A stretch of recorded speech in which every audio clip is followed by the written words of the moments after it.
This is NAB Show Live. Hi, I'm your host, Steve Wong, a technologist that focuses on media, technology, and the technology sectors at DXC Technologies. Today, we're fortunate to have Tim Burns, the Dell Chief Technology Officer of the Media and Entertainment practice. So welcome. I have to correct you, sorry, it's Thomas Burns, and I have to go by Thomas because there's another Tom Burns at Dell. Are there really? Dell Technologies. All right, who has a bigger paycheck? He does. He's SVP of Take his paycheck, man.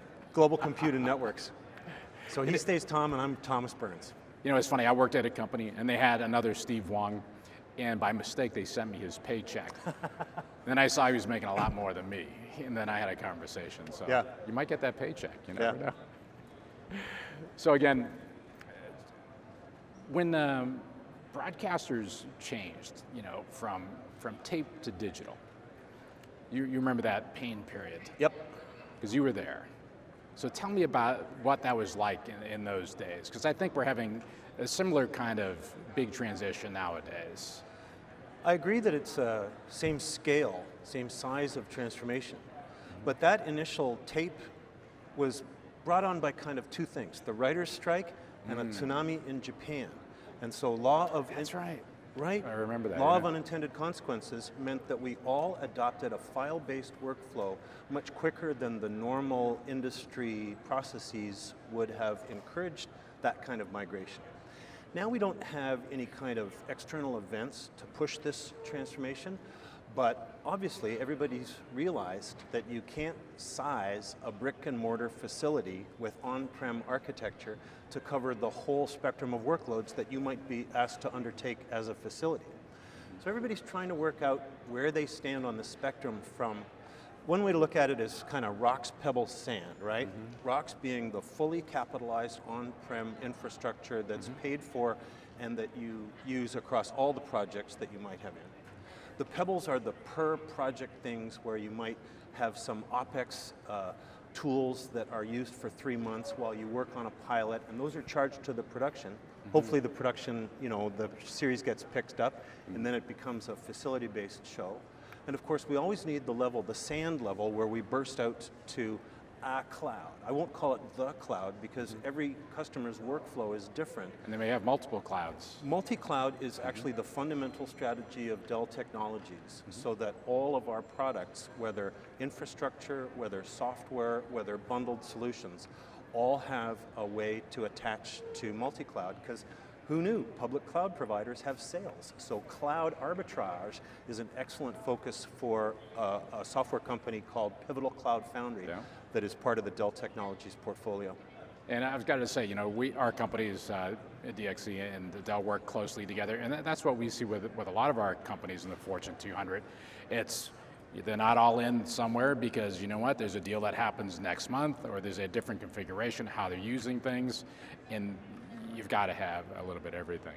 So I ask you, I mean, what does a end-to-end broadcast facility look like these days? I mean, in the past it was sort of kludgy, and you have parts that are in the cloud and some parts aren't, and you know, I remember working at ABC, there were things that just didn't work together. So if you were, a client went to you and say, you know, Dell, help us do something absolutely end-to-end, what do you envision that would look like?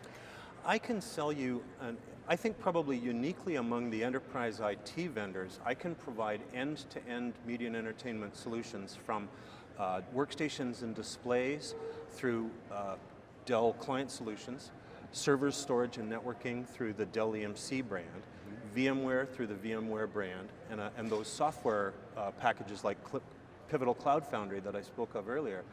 But I'm not sure that, you know, media's always been about best of breed, and I'm not sure that anybody would just say, oh yeah, I'm going to buy everything from Dell. We're too new in this business.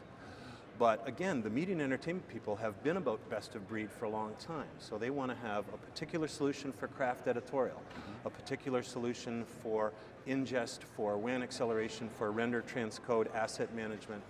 And we have tools that will play in all of those areas, and most importantly, play with other people in those areas. So to answer your question, If I had a full greenfield build, then I would probably be answering this differently, but most of us don't have a pure greenfield build. So remember when we switched over from standard def to high def, right? Initially there was one island of high def in the middle of all of your hardwired physical plant. And over time that evolved, and then finally it was the opposite, and you had one little standard def, like a linear editing packaging station. Just you had a tape that you had to do something with someday. Send tapes to Germany or something like that, you know?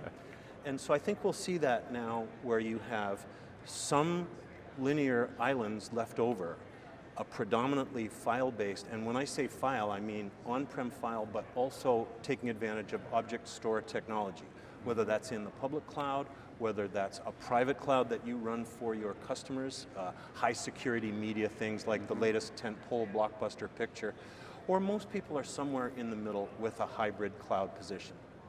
Interesting. You know, I know we talked about VMware. So how do you see, which is an amazing company, you know, we use VMware on a lot of our Fortune 200 clients. So how do you see VMware working in the broadcast industry? Most of our broadcast ISV partners. Right, how about this? What is VMware for some folks who may not know? If we talk about virtualization, which is a necessary stepping stone on the way to running your applications or your media functionality in the cloud, VMware is one of the two main ways that people get their applications virtualized towards putting them in the cloud or a cloud or your private cloud, whatever it is. And so you can virtualize applications with VMware, which allows you to run any application on any operating system on any VMware compatible hardware. But another paradigm now of containers is also starting to become important as people need to move workloads. The cloud arbitrage that I was talking about before. When you need to move workloads inside of VMware architecture, it's quite simple. We want that same simplicity so that you're not locked into any particular public cloud provider, but can take advantage of different pricing and different geo-specific attributes so that you can move workloads around in the cloud. And container technologies, specifically with our Pivotal product, Pivotal Kubernetes Service is the name of the product within Pivotal Cloud Foundry. That's the way that people can shift workloads around on-prem, shift them to another site that is somebody else's on-prem, and have the cloud there for those burstable workloads that you need. So give me an example of someone doing that. Some clients you can talk about, I guess, on case studies. Just give me an idea of that typical workflow of how they're using Dell technology in VMware in that typical process. Sports broadcasting is probably the most interesting and active area of broadcasting in general here at the show. And a lot of the interesting stuff that's pushing sports broadcasting is actually coming from esports. Oh, so if you look at some of the league operators like Blizzard or Riot Games, for instance, is a good example because they maintain, instead of having an old school tape library that was their archive of media assets, Riot, for instance, has 14 different arenas around the world. And so it's tough to share a tape library in those kind of geo-distributed situations. So by making a private cloud, their own object store, and having all of the edge computing at all of those 14 different sites, be able to use the object store for collaboration, archiving, disaster recovery, having a common object store, whether it's private, hybrid, or public cloud, really supports these multiple, and for instance, the Olympics is an excellent example of people doing the same thing. The Olympics is noteworthy for bringing in the notion of remote master control, remote production in general, so that instead of having to roll up one or two 16-foot semi-trailers as an OB van, you just need to remote the cameras back to some master control in some data center somewhere, and you can do a production as complicated as the Olympics without having to roll 40 semi-tractors on site to the Olympics. That changes the entire business. Virtualization, networks, multi-cloud, and remote productions are the big themes that we see here at the show, and we have stories to tell in each of those aspects. So tell me about security. So you've got these live productions. You're concerned about if someone would take this over and corrupt all the data. How do you keep this stuff secure? Security is a tough question. I mean, you have to think like an attacker, and So taking down the air conditioning, for instance, is the easiest way to disable a broadcast plant, and you don't have to hack into the data at all. Interesting. So one of the other strategically aligned businesses that are part of Dell Technologies is RSA. Do you know the little two-factor authentications that you use when you're logging in through a VPN?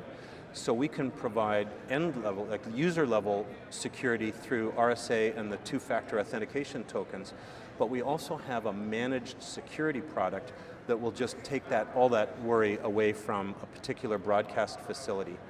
In general, network design that includes security means don't let your workstations with high-value content touch the internet. So we build out in rings. You know, there's a mother load ring that nobody touches the internet, and that's firewalled into an intermediate ring where producers can go, and then there's another level of firewalls before you can get to the internet. That seems to be, those three-level designs come from military security, and that seems to be a very useful way to promote security in the Marvel Pictures tentpole blockbuster kind of world, where your users are actually dumpster diving for bits of script pages, you know. That's true. It's a tough world when you're number one. So tell me when you want to have a disaster recovery. I know you guys have really some amazing solutions with that. So you've got your TV, network going, or your post-production facility, and you're done with it. You want to have either a disaster recovery or archiving. Tell me how you guys handle that. It's interesting that that's all a function of the same virtualization of broadcast application strategy that we were talking about before. Because once you've virtualized an application, being able to move it someplace else while you do maintenance on that node and then run that workload back on the original node, that's kind of the real advantage of virtualization. Now we can have a metro area cluster or a stretch cluster, or you can have compute stack in Google or Azure or AWS. And so moving those workloads with 100% uptime is as easy as anything, so that if you have a disaster, you have already tested the ability to shift a workload like that in one vertical interval and start broadcasting out of another physical location, but with the same rundown, the same playout, the same tools. It's just the ability to virtualize those media functions. In fact, that's a term that comes from telco. In telco, they call it network function virtualization. Here you might call it media function virtualization, because it's broadcast-oriented functions, ingest, transcode, MAM, playout. All of those are excellent candidates to be virtualized on-prem first with VMware, and then to figure out, okay, what workloads am I going to run on-prem? What workloads am I going to run in the public cloud? What workloads am I going to run in a private or hybrid cloud that I may have access to, or that my customers may have access to? And calculating the cost of running those workloads in different places is part of the modern kind of director of technology level person's job now, is figuring out the data gravity or the cost required to move that workload and that asset. We never got taught this in technology school, that we had to know the financial and we had an accountant. Yeah, we have to. You have to know really whether it makes sense to run it in the public cloud, a hybrid cloud, or virtualized on-prem. So tell me what a media data lake is, and how do you guys use that? In the old days, when we had to run everything on either custom-built, purpose-built hardware just for speed, and that usually implied having direct attached storage, again, just for speed and for guaranteed performance. But now the file systems have gotten so good, the CPUs have gotten so good, the network is getting, we're up to 100 gig backbone in the data center now. And so you have the ability to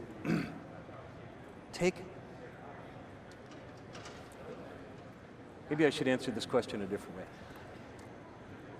Ask me the question again. How about this? Tell me about cloud pools. I think that's sort of related to that. How are you using cloud pools in your storage systems? Cloud pools is a very interesting bridge technology to get between the world of file and the world of object. People talk about cloud, cloud, cloud. I don't care about cloud, but what I do care is an object store that's in somebody else's colo that I'm paying by the drip or by the month for. So we have cloud pools as a way of getting that, but more importantly, we have a tool called Clarity Now that now is able to analyze everything in your storage, including the direct attach that we used to have to run on everything, the direct attach, the NAS storage, maybe some old bits of whatever that you've got hanging around, as well as keep track of your cloud assets so that as you're calculating the financial cost of one of these media workflows, you can use a tool like Clarity Now or Cloud Pools or our API-based workflow orchestration tool to figure out where all your assets belong, are they in the right place, and am I paying the right price to store those assets at that particular tier? So there's more than one way to skin the file to cloud workflow question.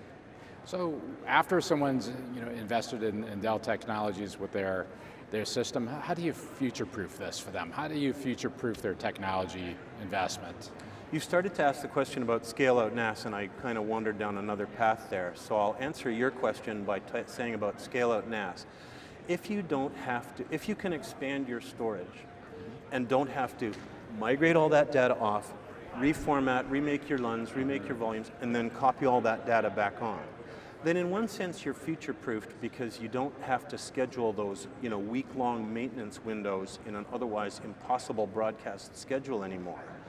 So scale-out NAS right there gives you a kind of future-proofing because 3 or 5 or 10 years from now, when a new node type is available from Isilon, then you'll simply add one more chunk of those new nodes. Automatically the data will balance. Then you can fail out the older nodes and you can only be running on the new stuff, again with 100% uptime.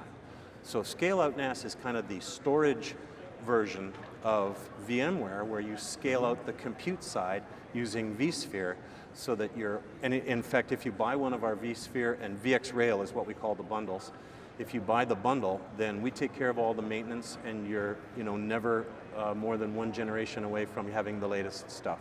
Interesting. So should we think of Dell as a storage and compute company or should we think of Dell as something else? What would you like the viewers to think Dell and think of? I come from the EMC side, so I've been focused on storage as a media guy my whole career. But it's really great to see now at NAB 2019 that we're exhibiting as Dell Technologies for the first time. And that gives us everything from the client solutions for color critical displays on laptops through the enterprise infrastructure, the server storage and networking portfolio. But most important, I think, are things like VMware, which very few people know that Dell Technologies owns. A very cool technology, I must say. It's just so cool. And I mentioned Pivotal Cloud Foundry, which if you're developing media apps will allow you to do cloud arbitrage, so you're not subject to cloud vendor lock-in. And one of the most interesting things that we've got as Dell Technologies is a funny little piece of software called Dell Boomi. It's a business-to-business API middleware broker. And because the whole MAM world is, well, let me say it this way. API-based workflow orchestration is what everybody at this show is talking about this year. Dell has our secret weapon, Dell Boomi, which is an API orchestration tool that's designed to manage those workflows in an enterprise IT way, the same way that you would do a manufacturing supply chain. Now we can do a digital content supply chain with Dell Boomi. I mean, this is what we see, for our IT clients that may have, they may be making cars or they may be making anything else. A lot of that technology sort of applies to post-production or broadcast because it's that same cadence that you would go through on that process. I know in the old days they say video is different than IT, but I think the technology is getting a lot closer nowadays. Absolutely. As you can see, some of the the folks that are running the large broadcasters, they're coming from IT backgrounds now as opposed to just film guys. So. And there's nothing wrong with that broadcast engineering skill set. That's important. Yeah. We were the original high availability, 100% uptime designers. But we designed it with the technology available at the time, which was an on-air system and a hot failover.